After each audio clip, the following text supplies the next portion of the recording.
So yan guys, what's up mga katikman? So another day, another food vlog tayo mga idol. Yan, dito lang po sa San Pablo City. Malapit po sa Central School. Bagong bukas na coffee shop yan mga idol. Ito ang Sabel's Cafe. Yan. So marami silang ino-offer dito ng mga drinks guys. Iba't iba. Merong coffee base, may student drinks sila mga idol. So dahil nga malapit sa school, yan, dun po sa mga estudyante na gusto mag-coffee, dito lang malapit sa Central School. Farmers Building, dito lang po sa San Pablo City. So meron silang iba't ibang drinks. Meron mga frap, may mga non-coffee, coffee base, non-coffee base, merong mga mocktail. Guys, ito yung mocktail nila. Ayan. Tapos yung kanilang mga frap, ito yung strawberry yogurt. Ayan, na frap. Ang cute ng lalagyan, di ba? So yun guys, dito, meron tayo mga pika-pika syempre. So hindi mawawala yung nachos nila. Yan.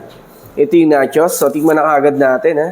So nakita ko may white onion, may cheese. Yan, may kamatis.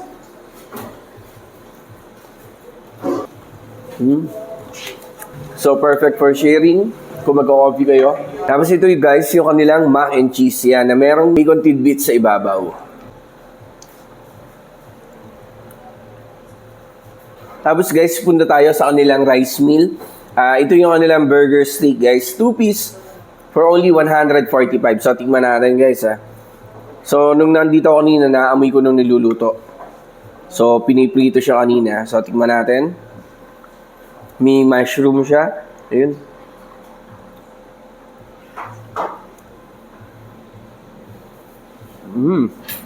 Guys, maganda yung patty ng burger steak nila. Makapal. Tapos, crispy yung outside. Talagang matitikman mo yung pagka-crispy niya. Tapos masarap yung yung pinakang patty. Tapos guys, meron sila ditong waffle. Yan. So ito yung kanilang Biscoff waffle. Yan. Nice, ang ganda oh. Ang gandang tingnan no. So sa mga kids yan, sa mga estudyante. So, tikman natin itong waffle nila. Mainit-init pa. Tapos meron mga Biscoff na syrup. 90 pesos lang to mga idol. Perfect bite. Sarap din pala ng Biscoff sa waffle. Kasi usually sa coffee ko siya natitikman, di ba yung Biscoff? Sarap din oh. Tikman natin yung kanilang mocktail yan guys. So ito yung kanilang passion fruit. Yun. Nakakatuwa, ang dami nilang ino-offer na drinks dito, di ba? So fully air conditioned yung room. Kung gusto niyo yung tumambay, yan, pwede.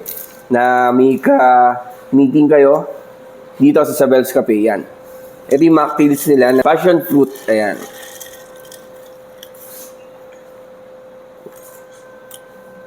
Sarap. Refreshing, malamig. Ito guys, yung kanilang caramel popcorn, yan. So, bibira yung nagsaserve din itong caramel popcorn, di ba? So, isa to sa mga premium drinks nila dito sa Sabel's Cafe. So, tikman natin. Sarap. Saktong-sakto lang yung timpla niya. Popcorn caramel. Sarap. So, ito namang nasa cute na lalagyan na baso nila. Ito yung kanilang blueberry cheesecake. Ayan. So, frap ito mga idol. Ayan.